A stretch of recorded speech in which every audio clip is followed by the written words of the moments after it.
Let's talk about the final fee rule that it is going to be effective April 1st, 2024. So not yet, just in a bit, April 1st, 2024. And there is a chart that it is very useful. You can find it. We will share the link later on, but you can find it at www.uscis.gov/forms/filing fee dash fees. And there you will see a very comprehensive chart about how the fees have changed. But we're going to give you in a nutshell the most used ones. So let's begin with so as Pablo said, some went up, some went down. However, we're going to give you some tips regarding how to take advantage of those that went down. And basically, it is for you to file online. So for that, you need to create an online account, but we will go over that in short. So one of the filing fees that change, it's the application to replace the permanent resident card, meaning the green card, that is the I-90. And if you file it online, then you will see that there is a discount. So it went down $40. Another thing is that filing fees will go down if including the biometrics. Usually, you know that the biometrics was another $85. However, if you're going to include that with your application, then you'll notice that what you end up paying is going to be a little bit less. Then we have the I-130, which is the petition for alien relative. And again, online filing, that one went up for $90. And then we have the other popular one, which is an I-129, which is the petition for alien fiancé. And that also went up for $120 and $40. That's the amount that went up. And another popular one, it is the I-131, which is the application for travel document. That one went up for $55. And if you do it with biometrics, then the filing fee is going to be a little bit different. Some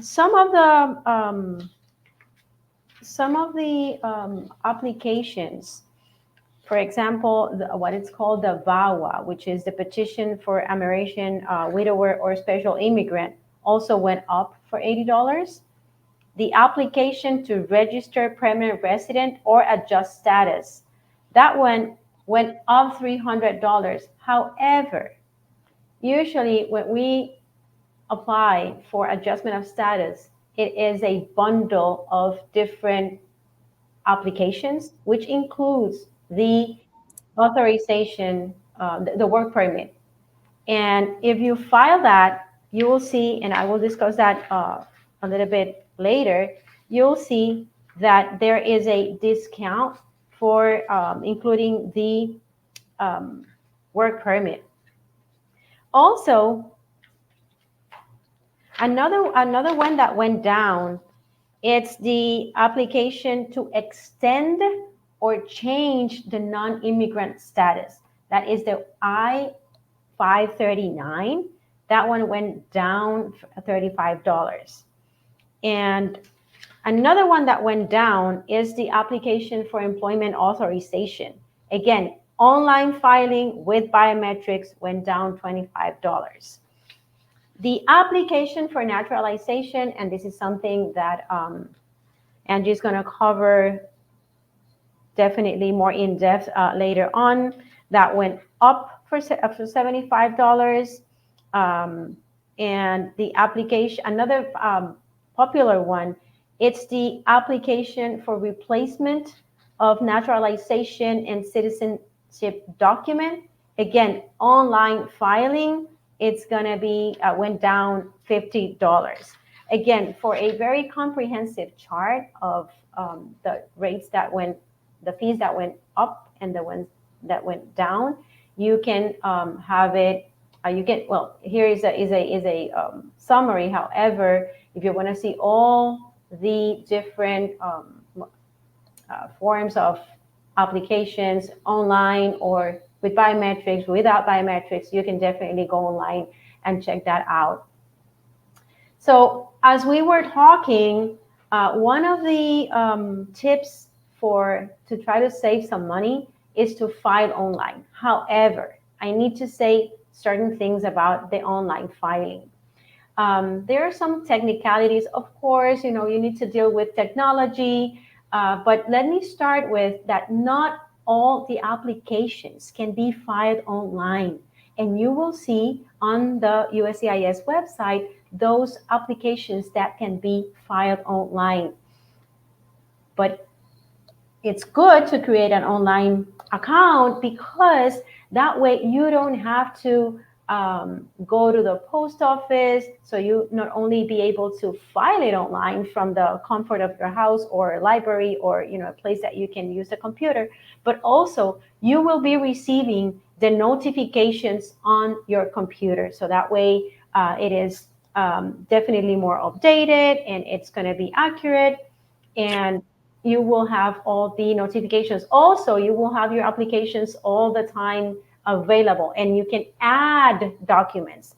Like, for example, if you file an application and later on you need to update some documents, for example, for the adjustment of status to prove the bona fide of the marriage, then you just upload some financial documents or any certifications. So you can do it from there. You don't need to pay additional for the posting. So for the online account, again, the instructions are very thorough there on the website, but as a general rule, you need to, not as a general rule, as a requisite, you need to have an email account.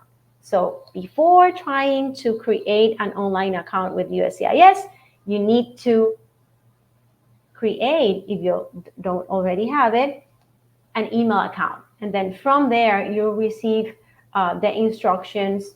And important, don't share your account with anybody. And the account will only be for you. So it will have your information, not anybody else's. So don't share your credentials. So after you create your email account, you start creating the USCIS account, and then you will click on sign up, and USCIS will send you a confirmation message to the email address that you provided. So that way you need to click on the link that is on there, and that will redirect you to the USCIS website where you are going to finish creating your USCIS account. Then, of course, just like any other website, you need to accept the terms and conditions, and then you will create a password. And on the website, you'll see the instructions for creating the password, because it has some requisites, capital letters and certain characters. After that, you need to create some password questions. Just in any case you lose your password and you need to reset it, you need to answer some questions. After you say that, you can just finish the process and you can start filing online. I know dealing with technology, dealing with websites, it's sometimes difficult. So I know we are completely aware that this may be a challenge for some of us because we don't have computers or we're not computer literate. So this is the best time for you to find help, not only with your applications per se, but also just creating the online account. That way you will save some money, and then you will be able to have the information right then and there. No need to go to the post office. And then I wanted also to mention certain things about the applications that you can file online. Okay? So they go from the very simple one, change of address. You know that you need to keep USCIS informed at all times of any change of address. And then Freedom of information request, the FOIA requests. If you want to have your files with the government and they are available, you can put a FOIA request there. Also, the I-90, meaning the replacement for the green card, it's also something that you can do online. The I-130, the I-131, the I-1539, which is the extend or change non-immigrant status. Asylum, you can also file it online. Also, the work permit, TPS, DACA, the request for a hearing on a decision of naturalization proceedings, which is an N336, the N400, which is a naturalization, you can also file it online, and the replacement of the naturalization document and the certificate of naturalization. Those are the ones that you can file online. So I know that I personally don't like using numbers. I just go with whatever the name of the application because it's easier. That's how my brain works. So if you were paying attention, I did not mention the adjustment of status or the removal of conditions after you get your first green card, if you want to call it that way. Those are very popular. However, we are not able to file those online yet. And let me see, what else do I have here? Let's talk a little bit about the asylum application. That is something we all know that there are two types of asylum. One is defensive, meaning that you are on removal proceedings, so you need to defend yourself. And then we have the affirmative, which is the one that you file because you got here and you want to file by asylum. You're not pressured by any removal proceedings. So those can also be filed online, the asylum with all the attachments. And the asylum is one of those applications that don't have a fee, a filing fee. Asylum is one of those that is considered exempted, so you don't have to pay for the asylum.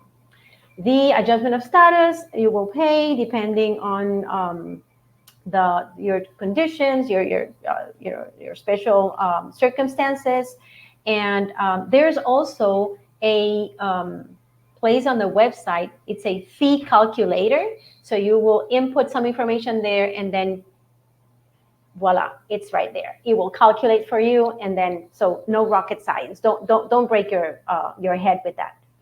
I think that I covered my topics, so I give it to you guys.